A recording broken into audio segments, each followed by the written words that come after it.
नेरळ मुरबाड जिल्हा मार्गावर धामोते येथे नव्याने स्थापन झालेल्या आणि गेल्या 7 महिन्यांत लोकांच्या पसंतीस उतरलेल्या नेरळ मल्टी स्पेशालिटी हॉस्पिटलमध्ये नातेवाईकांनी 84 वर्षाच्या पुरुष रुग्णाला चक्कर येणं व चालण्यात असंतुलन व त्यानंतर बेशुद्ध अवस्था अशा तक्रारींसह 5 तारखेला दाखल केले.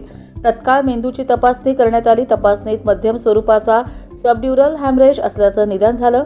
रुग्णाच्या नातेवाईकांना परिस्थितीची सविस्तर माहिती देऊन तातडीने मेंदू शस्त्रक्रियेचा निर्णय घेण्यात आला.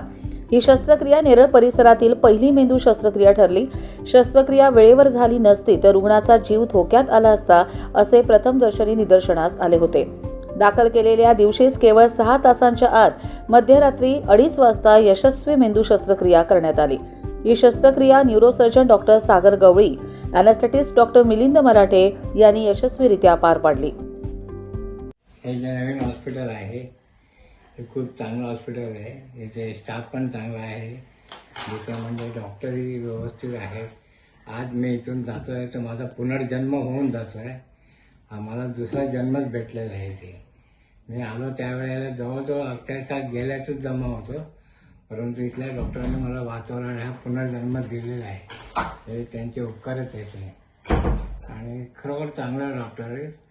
प्रश्नच नाही आहे आणि मला घरच्यासारखी ट्रीटमेंट मिळाली. कर्जत लाईव्हसाठी रामदास माई, कशेळे.